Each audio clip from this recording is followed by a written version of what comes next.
This is WEBurlesque. Hi, this is Bebe Demure. Hi, this is Pearl Button. Hi, this is Chestnut Belafonte. Hi, I'm Honeybee Rose. Hi, this is Isabella Ivy, and you're listening to Season 10 of WEBurlesque.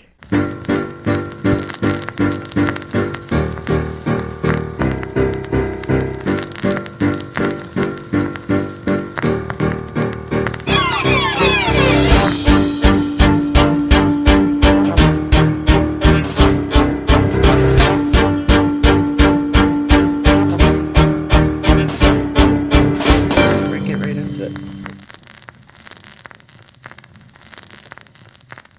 This is WeBurlesque, the podcast, and I'm your host, Viktor Devon, and through the miracle of fiber optics, I get to talk to nightlife individuals in the field of drag, burlesque, and cabaret. Today is no exception. Everyone, I have Mocha Mocha 2.0. Hello, hello. Where am I dialing into? Chicago. Chicago, home of so many luminaries. My goodness. Yes, yes, yes, yes. I'm Hot, I'm amazing. impressed every time. Yeah, Chicago is amazing. I love it here. It's my Have you always home. been? Yes, born and raised. Yeah. Yes, yes, yes. Now, as an entertainer with the name 2.0, was there a version 1 that you've rebirthed you from, or was there refragmentation? What happened? No, so when I first started doing burlesque, Mocha Mocha 2.0 has always been Mocha Mocha 2.0. There was never just like a Mocha Mocha. When I created the name, I was just like Mocha Mocha. And I was like, no. I just immediately said 2.0, and it's just been 2.0 since then. The work that you started as CEO and founder for Body Confidence for Queens is well known in our circles, but can you explain what it is for those who aren't familiar? Of course. So, Body Confidence for Queens is a community organization that inspires body confidence through dance and movement. Yes, it is it's my baby. Yeah. It is my little baby. We host classes throughout the community. We also do annual burlesque shows. And so these burlesque shows are not just like normal burlesque shows, they're like body positive showcases where we train performers for about 6 to 8 weeks and then we end it with a large showcase. Nice. So you're working with a lot of folks who are performing for the first time. Yes, yes, yes, yes. There's a lot of responsibility in that a lot of folks don't necessarily take into account as instructors, but you're also putting it in a specific framework of sort of self-love and self-acceptance and presentation outside of strictly, and now I'm an entertainer.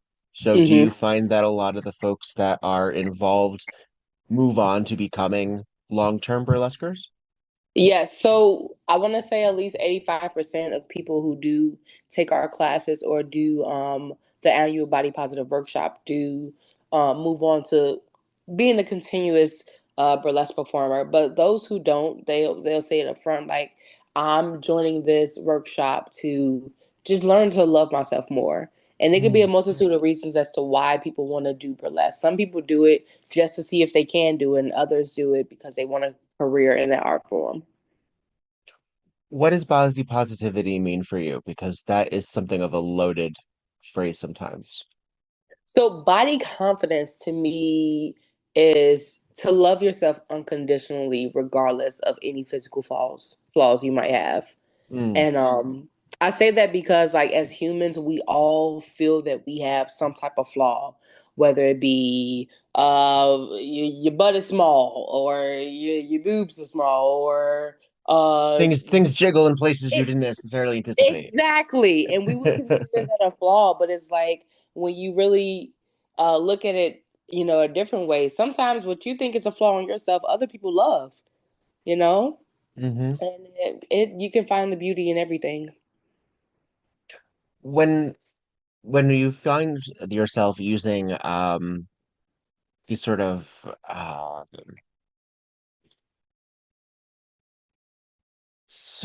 it's not quite self-help, but it's within sort of like the purview of like um thinking beyond oneself, moving Mm-hmm. like sort of doing work, basically doing work to sort of to work through it.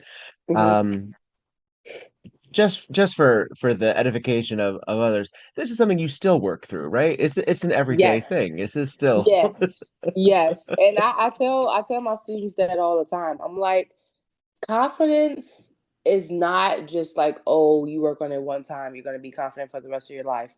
No, that's not Mhm, true. That's not realistic because our body changes like every 5 to 10 years. Our body is always, doing different things. So mhm. my confidence fluctuates, and I have to tell people that like I'm still working through it. I'm not 100% all the time. I'm not um the most confident person all the time, but I do stay on that journey of like loving myself or figuring out how to love myself correctly. Because Hmm. again, relationships and society plays a huge role in like people having confidence in themselves. Well, to say nothing of the fact that you're also uh our world is our nation is so white for one thing, and Mm-hmm. so the sort of alienation that white supremacy places on black femmes and black women specifically, also when it comes to what bodies look like, or what Mm-hmm. I mean, the idea that you can be athletic but not too athletic because then you're a man. Mm-hmm. You can have curves but not too many curves because then you're unfuckable. There's skin tone variances that are more acceptable than others in certain circumstances. You're working Mm-hmm. through all of that too, right? Yes, yes. Um, I'm working through not necessarily finding my place, but I'm working through just being me and Mm, being unapologetically myself. Because again, as a black queer woman, hmm. who I think I'm the sexiest motherfucker walking. Like regardless of whose cup of tea I am and am not, I love the way I look. I love the way my skin feels. I love my fucking love handles. I love everything about myself. Like, but Hmm. I am still working through like those societal beauty trends or viewpoints or whatever. Yeah, And it's like a fight to just prove that like, okay, regardless of what y'all might think, I am me. yeah. I am me, that's it.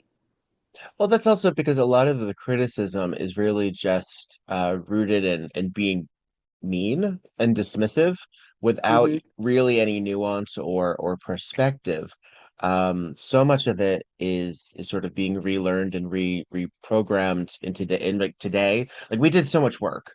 Like I feel we did so much work, and while I mean I'm not sure how old you are, but as a 42-year-old, I recall sort of the Waif era, and then us moving into as a discussion about health and fitness, but not weaponizing it, but then weaponizing it, and then Taibo, and then yoga being a big thing, and then all of these certain Weight Watchers, and oh, Hmm. what was the other? There was like those meal plans. My God, I remember you couldn't go a stretch of TV without hearing it. Jenny Craig, that was it. Yeah, Yeah, yeah, the weaponization of, oh, your body isn't good enough. I mean, there's yep, money to be made. There yeah, absolutely, yeah. but then And there now was that money to be made about saying don't do that too. So how do you not be a grifter while you're saying right. be here's the tools to accept yourself too. So I am all for people doing what they think is best for their bodies, best for themselves. But at Mm, the same time, I always ask people, like, what do you love about yourself? Like, what do you love about yourself? And a lot of people cannot name what they love about themselves. They always go to what they hate.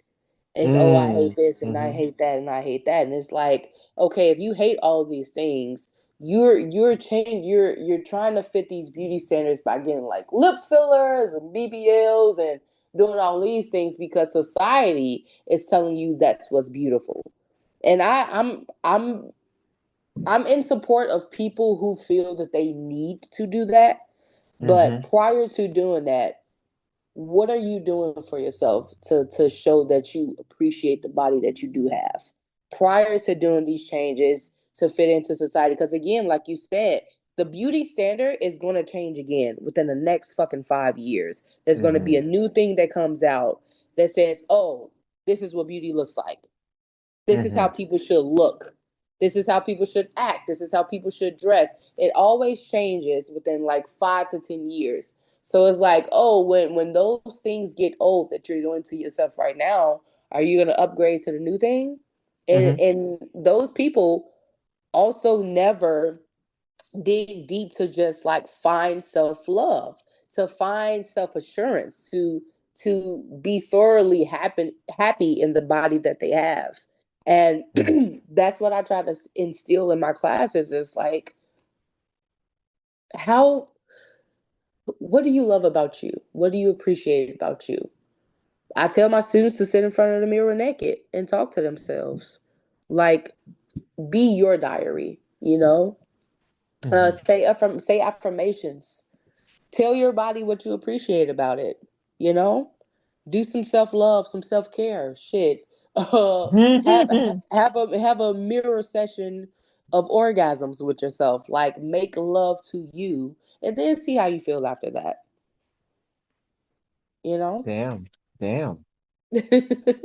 Well, there's also so much to work on the inside too, because you can be the most gorgeous human being societally accepted, but then be total garbage as well. So No, there's a yeah, there's people like that too, but them just evil motherfuckers. Yeah. All people who beautiful aren't good people. Some are just nasty. Nasty, nasty in the heart. So where did this interest come from? Did you grow up feeling a certain way and then a switch, or have you always walked through life with a certain level of No, confident awareness? so my parents are very confident human beings. They've always been very confident. I feel like I struggled with my confidence a little bit growing up because for a long time, I want to say elementary school through high school, I was like a size between 1, 2, and 3, and 4. I was skinny, I was tall, slinky, no ass, no titties, all this other stuff. I didn't really start to gain a little bit of body until I went to college. But Hmm. even around that time, like I was confident, but I didn't have the perspective that I do now. What Hmm. made me dive into this, and also what made me create Body Confidence for Queens, is I want to say around 2017, 18, 19, I was in a relationship that was abusive verbally, physically, mentally, and spiritually. And Hmm. I was depressed for like 2 fucking years straight, just trying to figure it out and also trying to fight my way through that relationship because I knew it wasn't right. I knew it wasn't right for me. And don't you know how like when you're with someone, you leave mentally before you leave physically, right? So Hmm. like Hmm. mentally I checked out of the Checked out, relationship. yeah. Yeah, but physically we were like still together. Uh, Anywho, I started Googling things on the internet like, how do I love myself? How mm, do I, what is confidence? How do I be confident? Because again, I was in a very dark place. I didn't go outside. I wasn't eating. Um, I just wasn't myself. So from there, I was Googling things. I started reading a whole bunch of books about self love. mm, And I was going to like just go out to be around other women, going to dance classes more. My first initial thing before Body Confidence for Queens was created, I created this forum, I want to say in 2018 or 19, and it was called Women Wednesdays. And I'll like log online, and then there'll be like a couple of other women, and we'll just talk about like women's health. And then from mhm. there, it went on to Motivation Mondays. Um, and I was just like giving self-help tips. And then after that, I was like, Body Confidence for Queens. And Body Confidence for Queens was actually a class before it became an actual organization. Mhm. Um, so yeah, I was doing a class for a little bit, and then that turned into a company, and then it turned into an annual showcase, and yeah, so me being in a dark place got me to where I am now, and I've been on the up and up. Yeah. Well, let's get into one of the major highs. Mhm. Certainly, you recently were on the stage at the Burlesque Hall of Fame, Mhm. and you walked away with a trophy. Yeah. That was it was prior to me performing, that was so stressful. Oh my God. Competitions stress me out. Eh, They do. They stress me out. It's just like it takes a little bit of the fun away from it, but like that was also a very intense and like spiritually high and just so fun time for me. Like I had a lot of fun being at the Burlesque Hall of Fame. I had a lot of fun talking to people, meeting new people, and just engaging. Like even in the dressing room, prior to everybody competing, it was good vibes. It was fun. We were laughing with each other.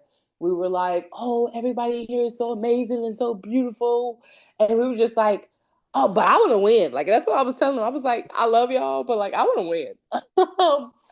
by the um, way. Right, but by the way, like I love that we're all family in here, but I want to win. Yeah. Yeah, so I performed one of my favorite burlesque acts, Good Kisser, and yeah, I walked away with best debut, runner up, Yeah. and it was sweet, it was sweet, it was sweet, it was sweet. I didn't see that coming. I don't know why, I just didn't see it coming. Have you competed previously in other situations? Yes. A month prior, I competed at Miss Hollywood Burlesque Oh, Festival, yes. Yes. and I didn't win there. So I guess because like I took that so hardly, I was just like going into Burlesque Hall of Fame, just like I'm gonna do my best, and whatever happens, happens. So when they called my name, I was honestly shocked. I was like, "Damn, I really won." Yeah. Yeah. How often, let me try that again. How many times previously had you been to the Weekender, or was that your first time?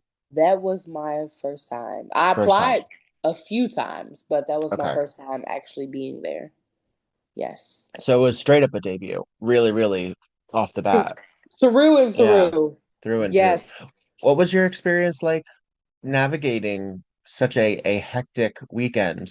And for folks who aren't familiar, the Weekender is put together by the Burlesque Hall of Fame and a slew of volunteers. It is ostensibly 4 days, Thursday, Hmm. Friday, Saturday into Sunday, although a lot of people get there Wednesday, some people stay till Monday. There's a lot going on. It's held in Vegas. And this year it was at the Plaza after so Hmm. many years of being at the Orleans before being at the Plaza before that. So what was Hmm. it like for you being part of all of that? Honestly, once I got to the hotel, it was fun. Hmm. It was a good time. I was at peace because like prior to arriving in Las Vegas, it was just very stressful. Like financially it was stressful. I Hmm. had a lot going on back in Chicago, so I just wanted to make sure that I had everything that I needed to prepare for the competition. But once I got there, it was a good time. Great food, great vibes, Hmm. dancing, rehearsing. I legit rehearsed every single day in my hotel room leading up to the competition. But I had a good Mm. time. It was a mini vacation for me, and it was necessary. I would definitely do it again, a Do hundred you percent. do you live alone? Do you have a family that you live with? No, I live alone. You live alone. So Hmm. you walked away and able to be immersed in this huge cavalcade of hundreds of people, dozens of people in your showcase, might I say, also, Yes, yes, because competition night also includes groups, also includes large groups, yes. and there are times where like, goodness gracious, how many people are in this category? And they Hmm. scaled back just a little bit too, because now the exotic world title is ungendered. Before, it was even more because you had it split by male and female. Yep. Goodness gracious, it's a marathon. Yeah. And to ride that high, did you crash? Uh, Honestly, no. Ah, No. After I performed and the competition was over and done with, I had more energy because I was like, yes. I was so yeah. anxious. Like we performed on Saturday. I was there since that Wednesday. And from the moment I was there on Wednesday to the moment I performed on Saturday, I was just anxious. I was just like, oh, let's do it, let's do it, let's do it. I want to perform. Let's do it. And then after I performed, I was like, now I can fucking party. Like now a big weight is lifted off my shoulders and I can really go crazy. So no, I didn't crash until I got home. Back to Chicago. I was And ready did to you take party. days off after that? Did you say, okay, I took if you're one able day to, off. I took uh, one additional day off and then I went back to working in my uh, normal life. in your normal life? Little did they know, or do they know? They don't. They don't. They don't They know don't. that all they were completely unawares that 48 hours to 72 hours earlier, you were in this acid green gown clutching a trophy. No idea. No idea. None. Um, Yeah. well, do you think that we place a lot of weight on title holding in burlesque? Mm-hmm.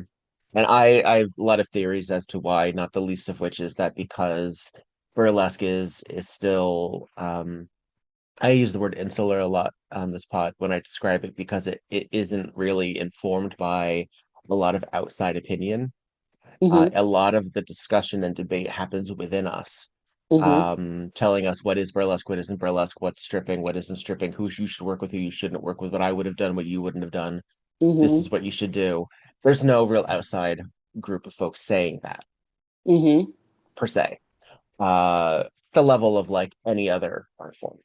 Mm-hmm. Um, how do you feel that you will navigate the rest of the year and the rest of your career with a title such as this? And you might Mm-hmm. compete again, you might be bestowed other things. There are other things that just sort of are that will come along. But do you think you Mm-hmm. will navigate through the earth a little differently, being recognized in a specific way? I feel like prior to me winning that trophy, I was already recognized. Ooh, um, but in addition to like me having it, I feel good. I feel positive about myself moving through the city, moving through the states, traveling, performing. I don't feel I'm not moved by other people's opinions. I'm not hmm, moved by other people's advice, especially if it's unsolicited. Um, I would say I do have a very strong and big community of supporters in Chicago, and I love that, and I hmm, appreciate what I do have here.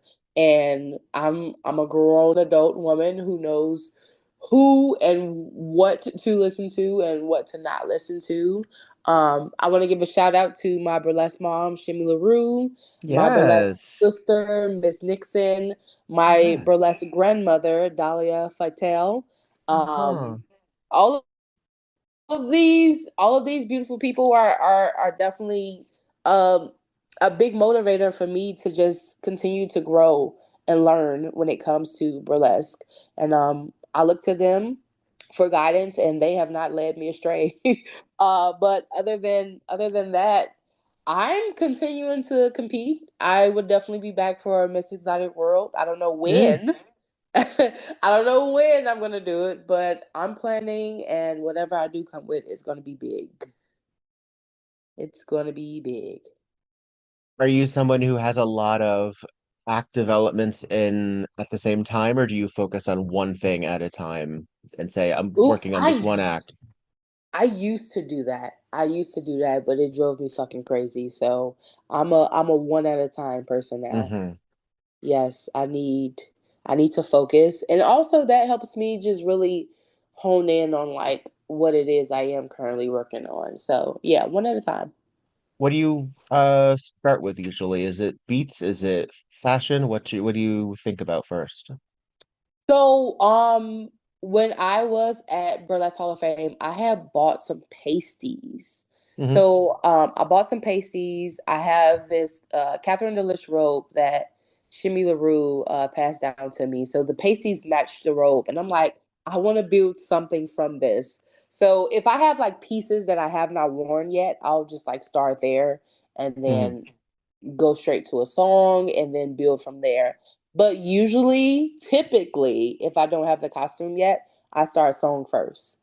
I need to vibe with the music, and then whatever the music makes me feel. If it feels like I want to shimmy or shake something, I'll go with like fringe or sequence. If it makes me feel sensual, I'll like Mm. go with a robe and a nice bedazzled corset. Like the music has to make me feel and see something. So yeah, I'm music first. What type of music do you usually gravitate towards? Oh, sensual, but honestly now I'm leaning towards like funk. Hmm. I'm leaning I'm diving into my funk bag. So we're going to see what that's about. Nice. Give me some Yeah. examples. So right now I'm creating an act for What the Fuck Fest. Yeah. Oops, sorry. Yes. I want to thank you. And For Let Me Be Myself? yes, actually. Yeah. Sly and the Family Stone. Yeah, yeah, yeah. Yes. Yes. And for that is feeling French. I'm feeling French. I am feeling Ooh, oh, well, naturally. You have to fringe yes. that up. Yes. So I'm building off of that right now. Like soon as I Oh, heard it, I was like, yeah, Fringe. oh, I It's love it. good. I love it. Yeah. Yeah, yeah, yeah, yeah. Are you a costume putter together, or do you find pieces and then modify? Or do you Did sew? it I am not a sewer. Uh, I can if it's necessary, but that's not normally me, no.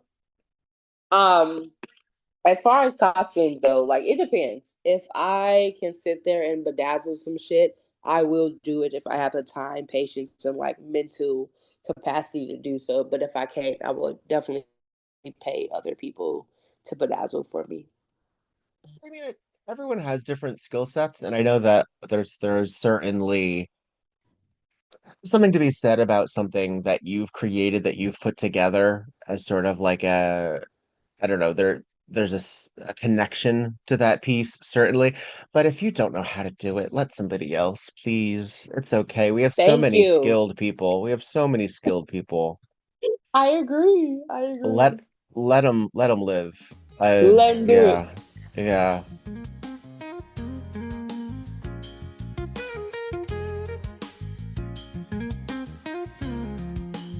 Hi, this is Victor Devon, and you're listening to WEBurlesque, the podcast, and I love you for it. I gotta tell you, this is still one of my very favorite things to do. I'm very happy, very proud, very honored that people download this and listen to me and a bunch of folks talk about why we love what we do. It's really great. It really, really is. And I want to give a special love to the patrons on patreon.com. Give it up for Melody, Devin, JaCourtney, Clara, Dottie, Charlotte, Luna, Goosey, Roxy, Faye, Tiffany, Jimmy, Curly Bright, Oliver, Sebastian, Alex, Bo, and Stormageddon. I had to take a breath there, people. It's really lovely. It really is really, really, really lovely. I think it's so difficult to dedicate time and make shit happen, but I'm working on it. I'm trying. Goodness gracious. Please know that you mean the world to me. And if you would like to support me in any other way that is not money, please follow, like, subscribe, share, comment, do those things, and I won't charge you for it. It'll get me further out there, and more importantly, it'll get these people that I bring onto this show further out there as well. So, mwah, be well, darlings.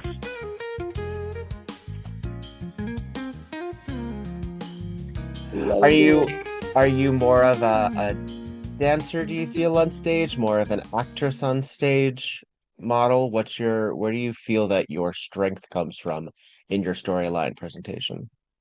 My strong suit is definitely as a dancer. Dancer. You I give good face too. You give very good face. Ooh, thank you, Victor. Thank you. Yeah, so my strong suit is definitely being a dancer. I would like to dive into my creativity bag as far as like themes with my costume pieces and also diving into props. I want to get into my prop bag as well and see what I can do with some props on stage and also like play around with themes. Mm. Yeah. Did you grow up dancing? I did. I've been in a multitude of dance community or classes since I was a kid. So yeah. Everyone always says if they start at like 3 because the parents put them in those, and a lot of times it's ballet, and a lot of times it's like because I guess your bones are malleable. Mm-hmm. Uh, but what was your I was favorite thrown into hip hop. I hip did some hop? West African Mm. dance classes. Also did some Afro beats. Crazy enough, I've never taken a ballet class in my life. It's an entirely different form. Yeah, that's big. Yeah, never taken it in my life. I'm interested, even as an adult though, I would be interested in like trying it out because it's beautiful. It's a beautiful art form. But yeah, never had that. It's the lines of it are It's so so neat. particular, and yeah, So yeah. neat. And seeing it in synchronicity with multiples at one time is super cool. That Right? always is very cool. It's like Yeah. how y'all bodies do that. I don't know. I You just stand don't on your know. fucking toes. That's But I have crazy. to say, synchronizing is usually very cool. Like even if it's like like Rhythm Nation where it's not ballet, but it's like everyone and you're like, oh, it's so jarring necessary to see everyone in precision. Precision is Right. something that I personally, I'm not that guy. I'm not that guy who can line up with a bunch of other people and emulate the exact same movement. I'm just not that disciplined. My body doesn't go in that direction. So I'm not necessarily mean that I'm like, therefore I'm the star. No, it just means that I'm uncoordinated. Oh, okay. See, that's good to know though about yourself though. You know your strong suits and you know what like you just like fuck that. I'm not doing Well, my it. my strength is my face. That I do Period. believe. As an entertainer, what I like to consider the reason that I'm good at what I do. And Hmm. there were times where I struggled with actually saying that phrase because I think we're told to feel small a lot of times, Hmm. not just marginalized people, but entertainers in general. Like cockiness is sort of looked down upon to a certain degree. Yeah. Yep. Um, but 20 years in the game, and with a lot of stage experience before then, that was sort of unconventional and interesting. Because I did Rocky Horror, so I was dancing in my underwear for strangers for years. And you Hmm. you kind of have to come in with a certain mindset for that because you don't really have a lot of time to be shy Yeah. because you're being thrown into um this bizarro universe. And as an entertainer, I've learned that I can move. I certainly am able to use my body in a way that is hopefully appealing to an audience. But there's a certain clowniness that I think allows me to in the way that how I present as a clown or Hmm. and as that archetype that it's when you're performing and you're looking to make this a regular thing, you have to come from a certain core. Otherwise, you're going to walk out there and not know where to start. And Very I true. I think I can start with my face. And a lot of times, um, the dance moves, well, they'll happen however they're going to happen. Yeah. But are you Yeah. a person who is very disciplined in terms of how the act has to go, or do you allow yourself to improvise? Ooh, I allow myself to improvise because honestly, sometimes I perform when I don't fucking feel like it. Mm. I'm just like mentally I sometimes I there has been a couple of times where I just like mentally disconnected while I was on stage, but like I knew the act, or it was, you know how the universe is. Every day is not a good day, Hmm. but even on the days where you're not, just feeling it, you have to perform. You got booked, you have a gig, so you're gonna work through it. And there's been times where I had a fucking, what's that called, a brain fart, brain fart with my acts, and I'm just like, oh yeah, girl, you finna freestyle this shit.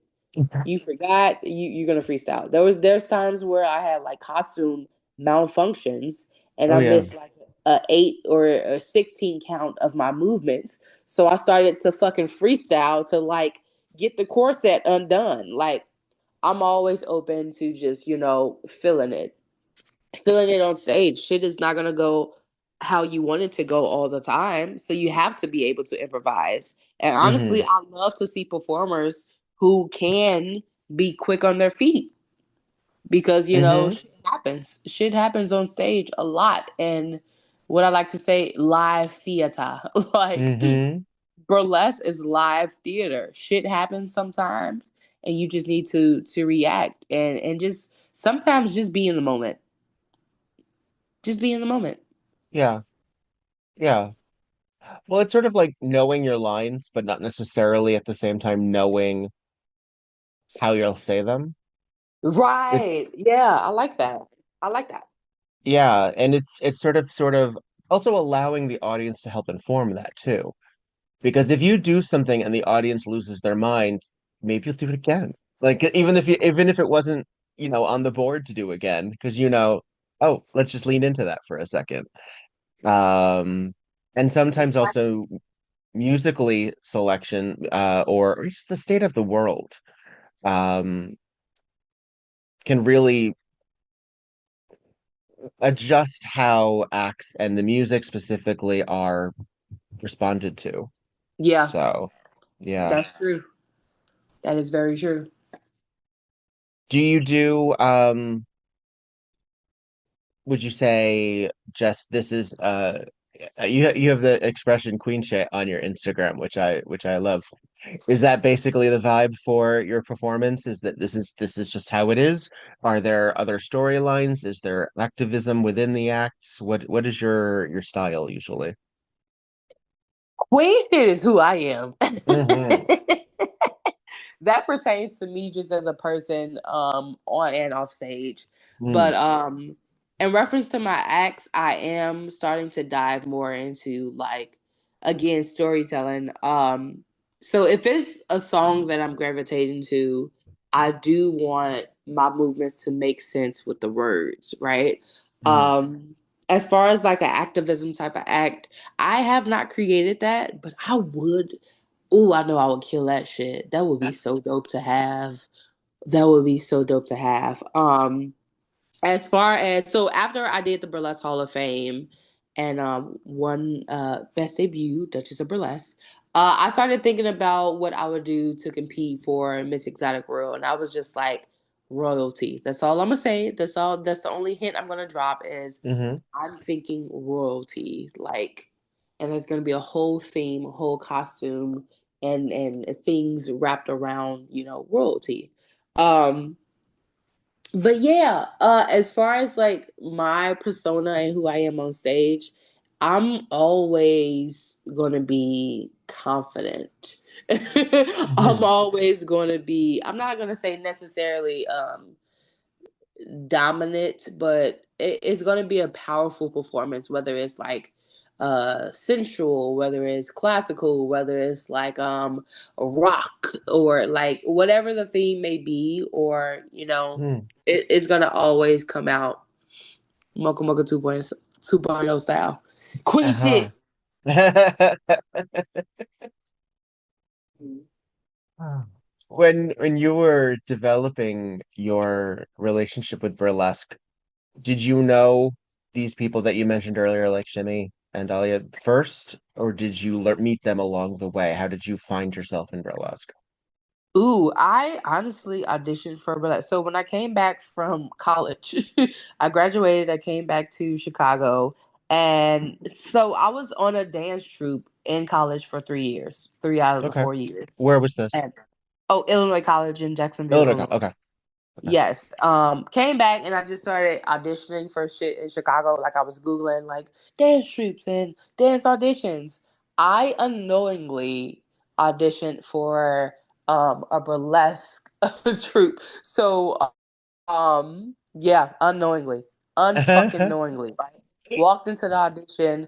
I had like a little pair of heels because they told me like have character heels. Bought Wow. some fucking character heels. Didn't even know what the character heels were going to be used for, but I bought them. Went to the audition. Fucking killed it. And then I was with the Vaudettes for 2 years, and then after that, I went solo into burlesque. But I met Shimmy, Miss Nixon, and Dahlia Fatel down the line. I want to say 4 years into my burlesque career, I had met them. Yeah. Mm. Do you feel that this sort of sisterhood and family relationship was necessary in your burlesque world, or do you think you could have gone through it as a lone wolf, as a solitary figure?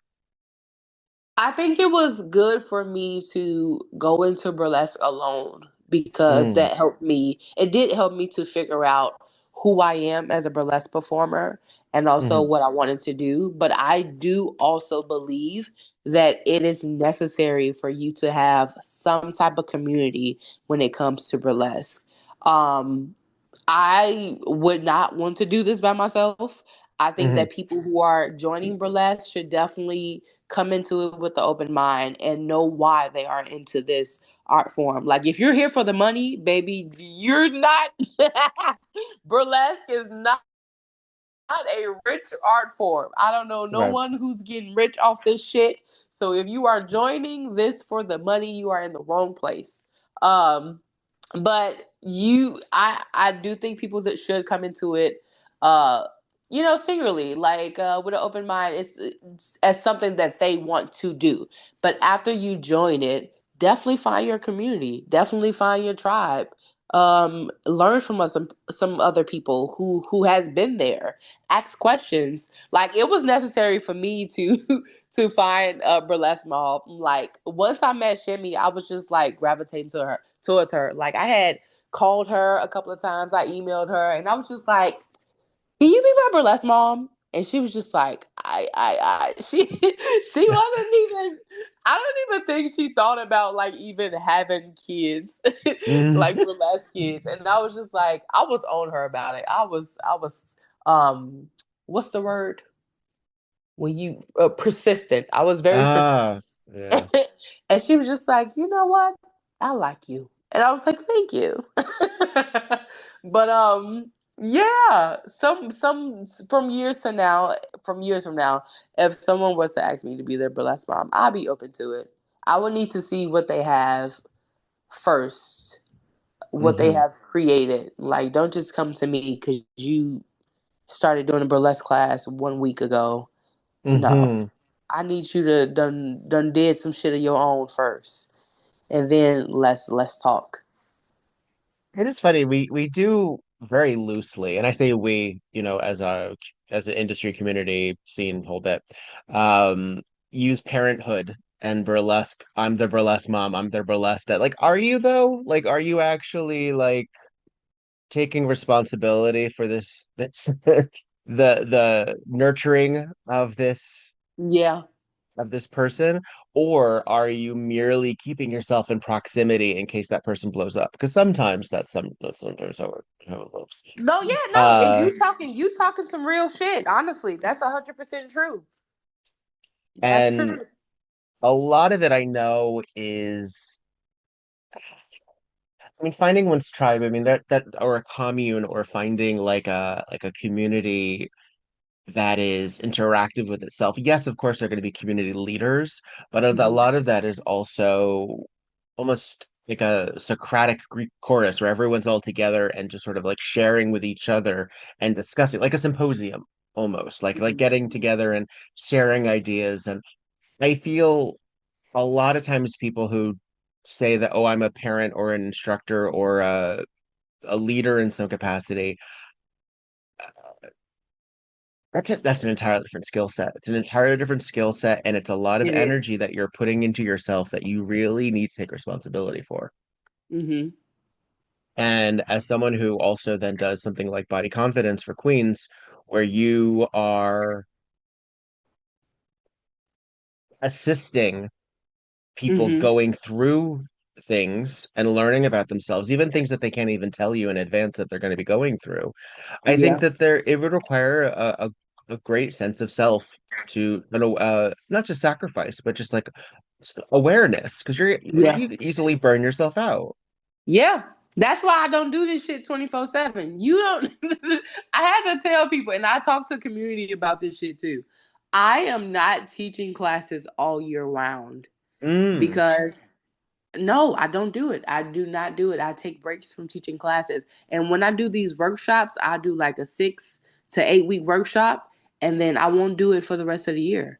I won't teach continuous classes because I know how draining it can be. When you are doing a class that requires people to open up about themselves, open up about their bodies, open up about their trauma, reflect, do mirror work, do shadow work, it is fucking very draining. It can be draining. And at a certain point, sometimes if you don't have correct boundaries with your students or with your mentees, they look to you continuously outside of class for advice. And I'm like, no, no, no, no, no. No, no, no, no. Class is class. Outside of class, this is a consultation that will be paid for. Like you got to have adequate boundaries because I don't want it to become a system where every time you're going through something, you're gonna call and like trauma dump some shit on me or need continuous advice. And that's a difference from what I'm signing up for. If you're signing up for a body confidence for queens class, let's do it. Let's talk about it. Let's train in that perspective. Let's train in that area. But having necessary boundaries is also very important too, so you know what to not take home after you are done with your work at the studio. I don't like to take all that stuff home. Not to say it's drama. I'm not gonna call it drama. I want to say people's healing. I don't want to take people's healing home with me because at the end of the day, I'm still working on my own healing. you That's the know? thing, yeah. Yeah. I leave all that stuff at the studio.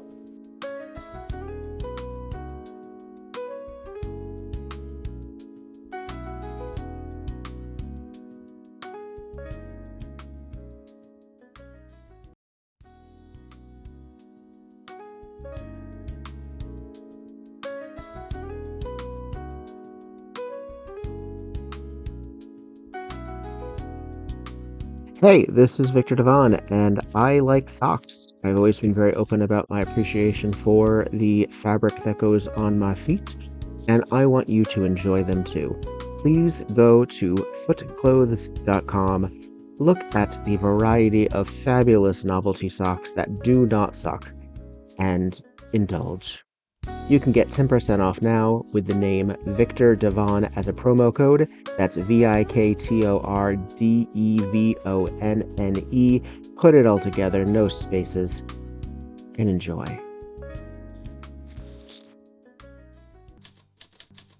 Tonight on Murder, She Wrote. Hooray! Hey. Yeah. It's kind of Piper Laurie and Brenda Vaccaro at A Love Child. Thank goodness. I want to know her. Nails. Yeah, where's her series? That's what She's I want. fabulous. The son is Joaquin Phoenix. I know, isn't that nuts? And he is an ugly little kid. I'm sorry. We're just like, hey, remember when this guy was in this obscure Broadway show in 1976? Right? Look at him in those tight pants. Yum. Well, because there's not But a we lot do really get- going on. It's Yeah. supposed I mean, unless you're listening to the dialogue, which frankly, audience at home, you can do without us. We're just Yeah, do learning your own about work, some of these damn it. backstory. But Right. Boswell put her up to it. Yeah. And then Trish had to be killed because she realized that Boswell didn't have her interests at heart because Teddy was the inheritor. Yeah. Playing her like a fiddle. Oswell knew it, and Trish just gulped it down like one of those martinis. And then tossed it onto the law. And then lost her head. Poor Trish. Trish loses her head. This is Victor Devon. And this is Petra Fried And this is Tonight. on Murder, She Wrote.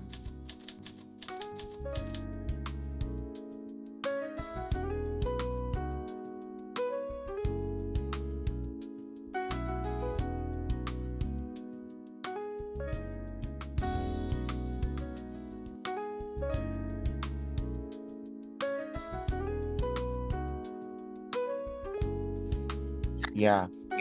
Well, I mean, because you're also dealing with all of like the trappings of capitalism and the world being what it is. You don't live on Yeah, a hill to be visited. Like you just yeah, that's not you're you're not a spiritual advisor that people will hmm go to, and that's what all the things you have going on. exactly. And while I understand that there's certainly a it's flattering to be thought of at a certain degree, it's certainly it because I think we can get stuck in that direction because we're like, oh, but Yeah, they need me and I'm wanted, and it feels good to be wanted. yeah, yeah. It does. It But does. that if that I hate I don't hate the expression, but I hate to reduce it to simply, but not what is it, an empty cup. You need to be able to fill yourself up as well because you also Yeah. have stuff you got to go to. So do you have somebody on the mountain that you can also go visit? Is so for your replenishing? If it's something small, or I need advice about something that, pertains to me or is important to me, I would legit sit in front of the mirror and have a full conversation with myself. And then Mm, sometimes I'll find the answer that way. Like, I don't need to go to people all the time, especially when it's about advice. I don't like taking advice from everyone. mm. I don't like taking advice from everyone. Everyone's advice is not good advice. And then some people give you unsolicited advice. Like, I didn't even ask you. Please shut up. Like, what are you talking about? But yeah, I feel like most people know the answer to their problems. They're just looking for a clarification from others, and you don't need to do that. If you know the answer already, look in the mirror and talk to yourself until be honest. You need some level of self awareness to really move throughout just space and life. You got to be self aware, and I Do feel you like I'm very self aware. if you can't love yourself, how are you going to love somebody else? Do you think that that kind of mentality is accurate, or are there pieces to that? 1,000% true. I a Mm, 1,000% agree with that. Fully, fully, mhm. fully, fully. A lot of people who don't love themselves, they are the problem in their relationships. Because it's either, if it's not a problem with them being overly dependent upon their partner, they're looking to their partner for physical, emotional, spiritual, and verbal love. They're also looking for this person to what's the word I'm looking for? They're Mm. looking for this person to uphold them in a way that they don't uphold themselves. Mm-hmm. Mm-hmm. They're looking for validation because they don't validate themselves. And it's like, nobody, and those are also the people who do not love themselves, those are the people who get treated the worst in relationships. And you always asking, oh, why me, because you have not figured out that you don't love yourself enough to choose better people.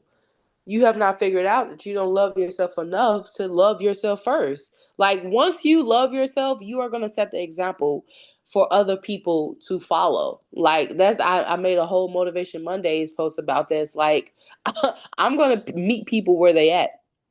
If you love yourself, if you're taking care of yourself, if I see you treating yourself well, if I see you eating healthy, doing all this, just being, a positive force in your own life, I'm Mm. not gonna come to you with anything negative.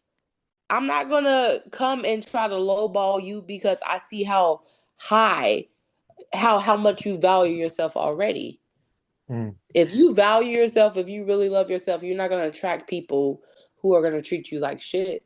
And if you do attract those type of people, you're gonna let them go very fast because they don't align with how you um are currently valuing yourself, how you treat yourself already. You got to break cycles, really, You because gotta it's break just cycles. yeah, Trauma. yeah. Well, that's sometimes really difficult to as well because I think that there's sort of a romanticization of like the tortured artist.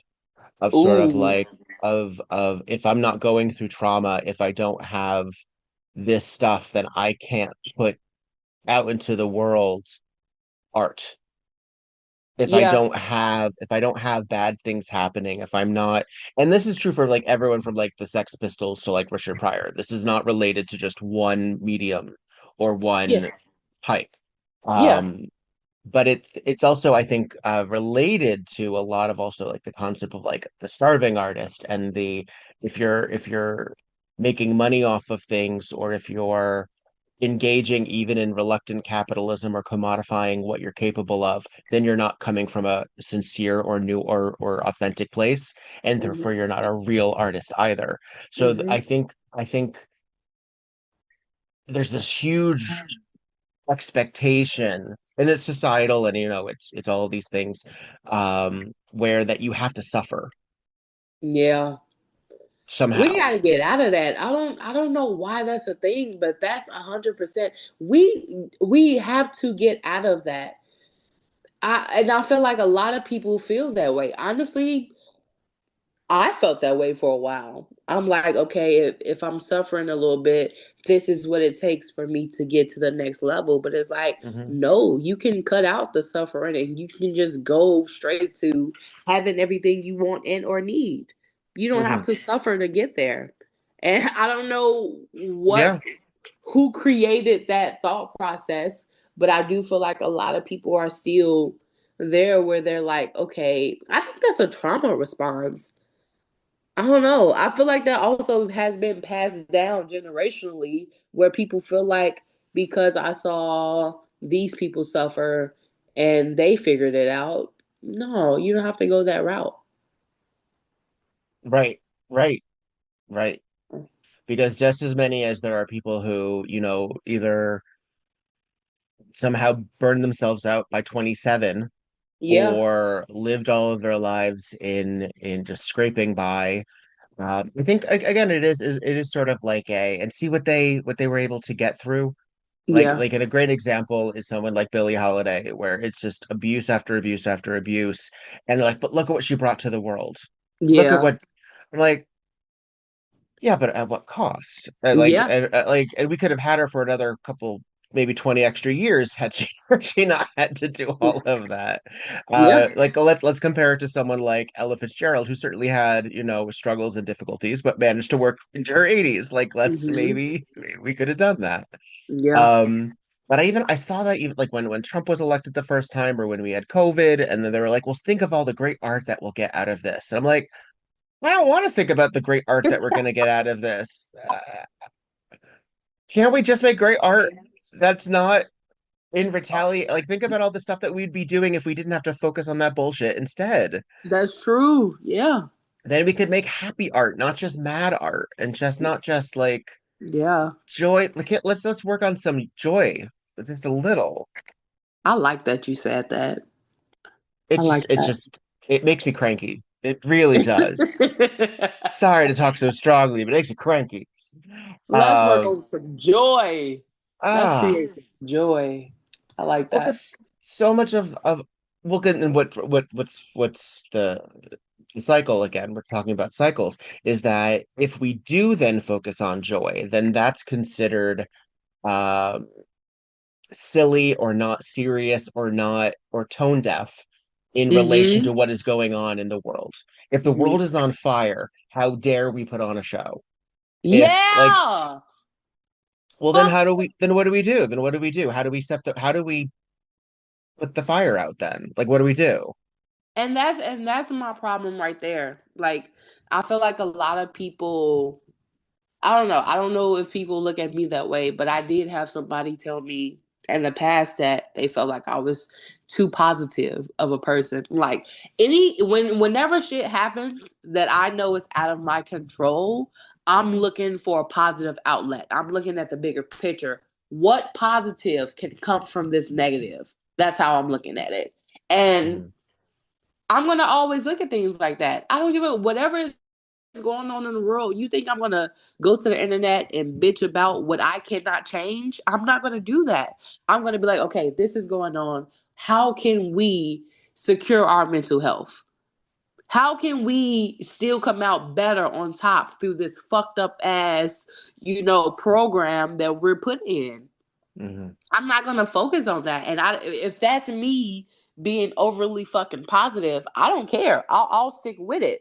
But it's just like you want everyone to be angry, and it's like I don't want to be angry because that does nothing for my mental health. If I log into that angry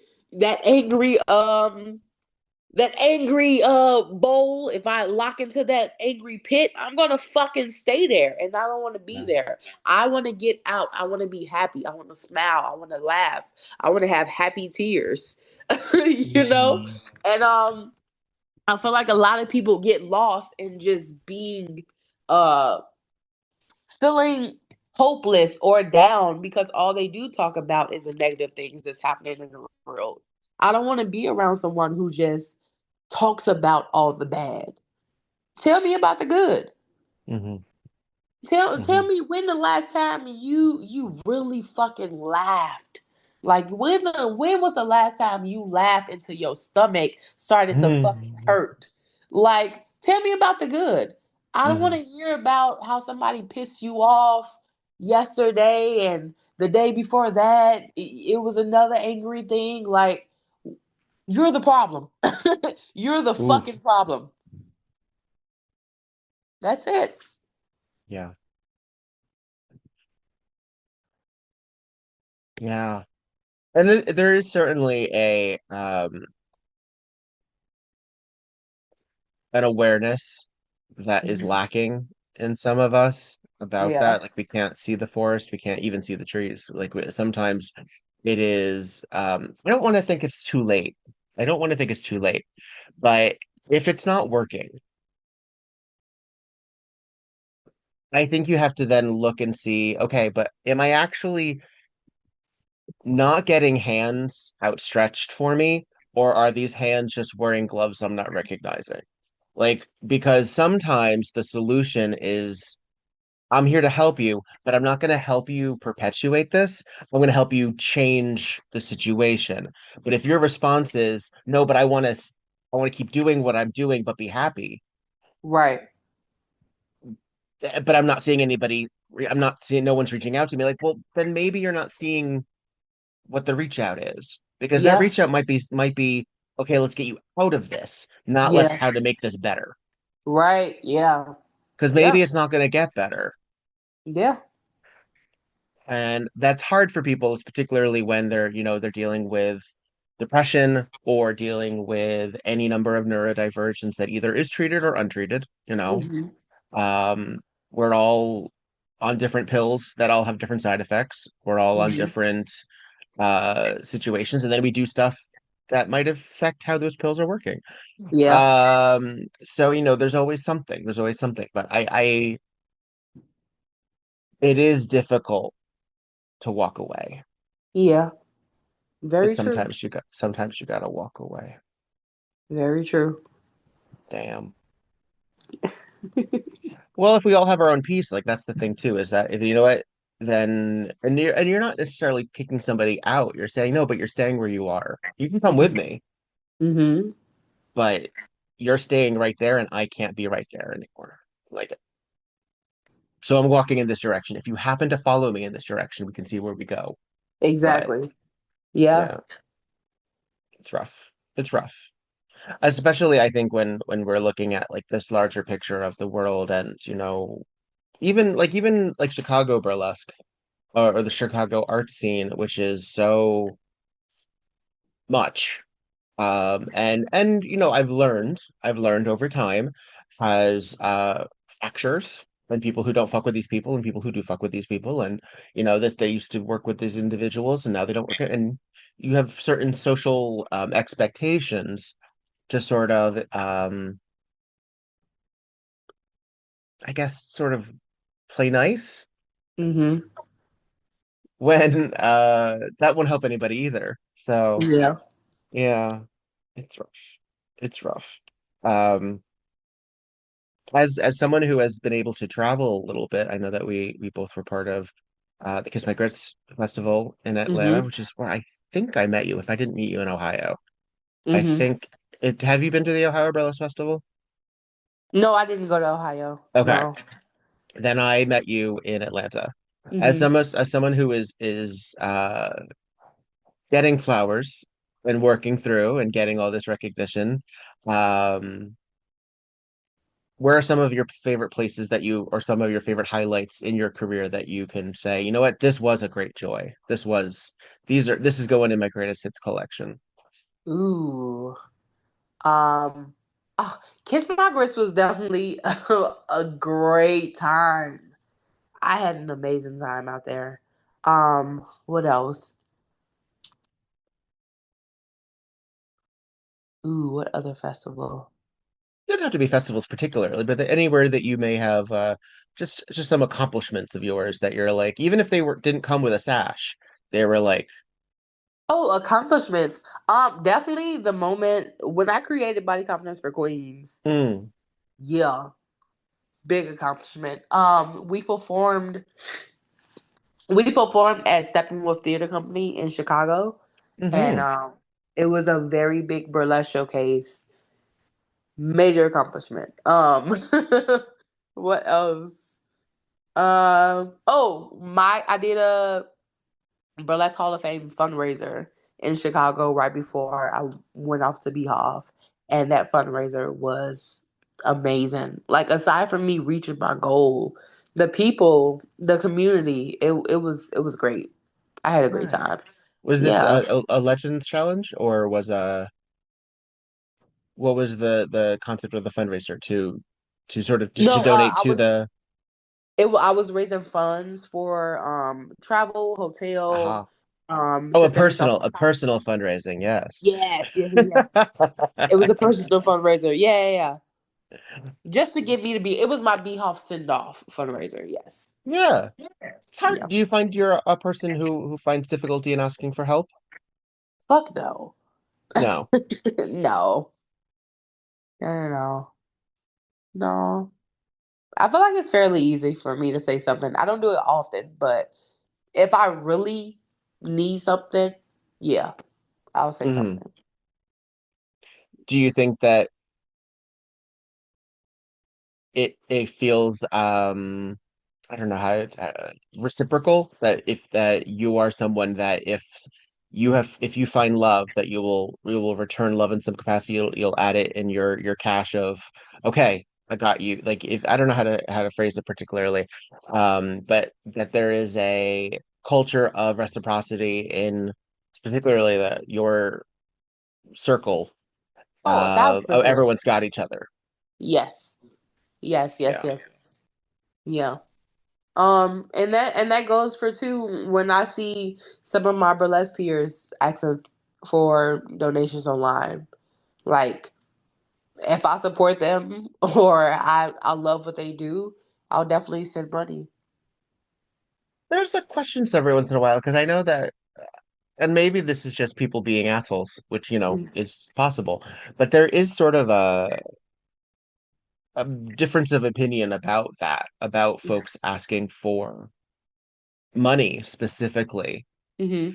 to then do something else. Like Mhm. who can I'm it's one thing to be short on rent. It's one thing to say, you know what, I have this going on and this is a quote real world struggle. But Mhm. then there's a certain perspective, I think, on asking for help when it's for art or when it's for burlesque work, as if that's not quite as real as bills. You know what I mean? I don't. Yeah, I'm the other way around. I feel like Hmm. if I see someone asking for money pertaining to burlesque Hmm. or art, I'm quicker to donate. I'm quicker to donate to that rather than like me seeing people ask for rent or household things. Like I barely see people on my timeline asking for rent though. But like I do see people asking for help pertaining to art. And yeah. Yeah. Yeah. I think sometimes it's and I'm not making a judgment. Anyone who's listening, this is the song is not about you. It's more specifically a an acknowledgement of how like our systems that we have in place capitalistically and societally are failing a lot of us, but we Mhm. still want to be able to do a lot of the things that we do. Mhm. We don't live in a world of the burlesque patron or Mhm. the artistic patron in the way that we once had. We used to have funding, essentially. Yeah. And that funding may have come along with some strings, admittedly. Mhm. There are certainly people who have been to work on projects or to do commissions, basically. Someone saying, I would like you to paint this for me. You know what? I'm going to throw money at you. Here's the Sistine Chapel, like that kind of thing. There still Right. is a that's not necessarily what Michelangelo would have wanted to work on, but he found a way to make it his vision as well. Mhm. When you're working in, to tie this in, I promise that there's a thread, uh, to tie this into being both an entertainer and an artist, Mhm. what do you work with to show the audience, to show yourself that you are providing both art that they want to see, but art that also resonates with you? Is that sometimes a struggle, or does that or fairly easily fall into place? I feel like I'm rarely thinking about what I want the audience to see. Mm, I don't really think about them because a lot of audience members don't know what the fuck they're looking at. They don't know burlesque. Like a lot of people still don't know what burlesque is. sure. They don't know anything about the art form unless you're at like a burlesque convention, burlesque show, burlesque competition. Then yes, these audience members know. But if it's just like a regular show in your home city, a lot of those audience members don't know.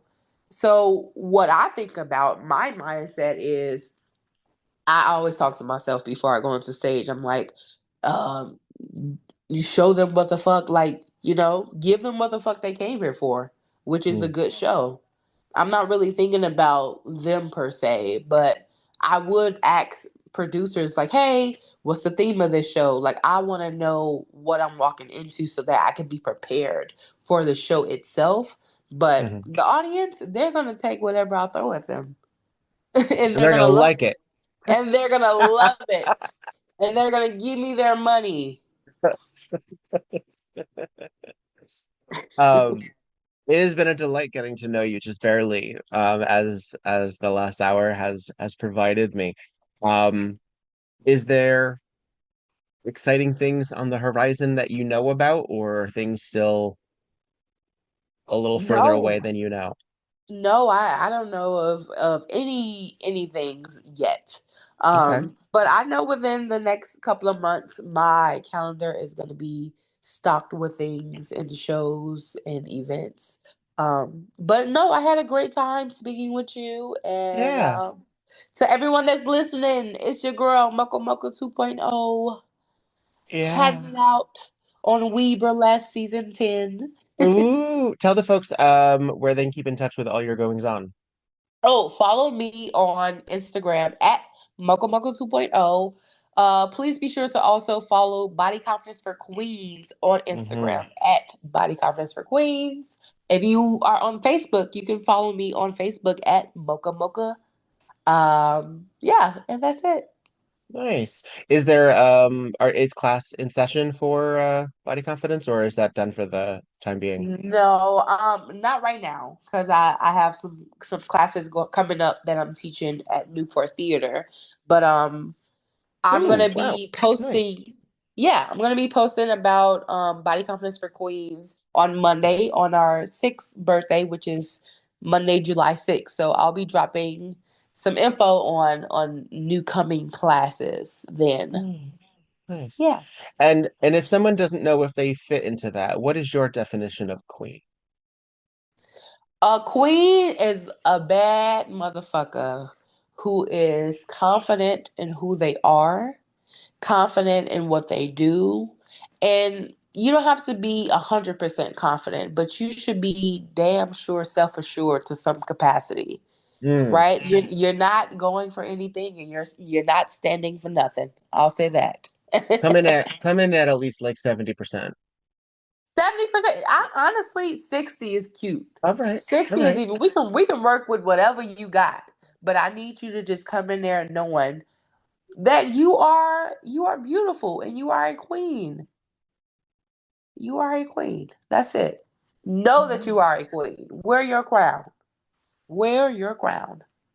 Fabulous. Mocha, it's been a delight. I wish nothing but the very best. It's been lovely seeing um your stratigraphic, what's the stratospheric rise, seeing your name come up multiple times.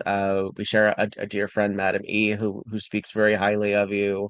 And was one of the big cheers when your name was called at Beehoff. She was so happy for you. Yay! Oh, Um, her. and I expect you to keep killing it. Of course. Thank you so much for having me. I do appreciate this. You have a good My day. pleasure. You as well. All Thank you right. so much. Bye. Mwah.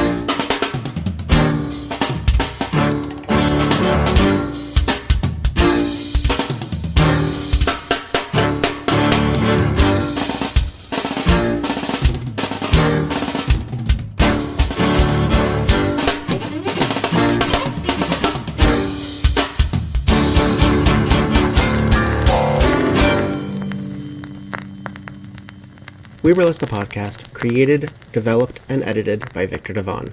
Podcast artwork by Logan Laveau. WeBurlesque the podcast cover art photography by Atticus Stevenson. Theme song, On a 45 by This Way to the Egress, used with permission. All incidental music via Pixabay under the expectation of fair use. Please visit WeBurlesquePodcast.com for notes on this and every other episode. Follow WeBurlesque and Viktor Devon on just about every platform, and support the podcast via patreon.com/WeBurlesque. Don't got the cash? Please follow, subscribe, and give 5 stars on every platform you can get your hands on. It really does help. All original material is owned by Viktor Devon and White Elephant Burlesque Corporation. All other materials property of their respective copyright. No infringement, while likely, is intended. This episode, and all episodes thereafter, are in memory of Lucky Charming. Miss you, friend.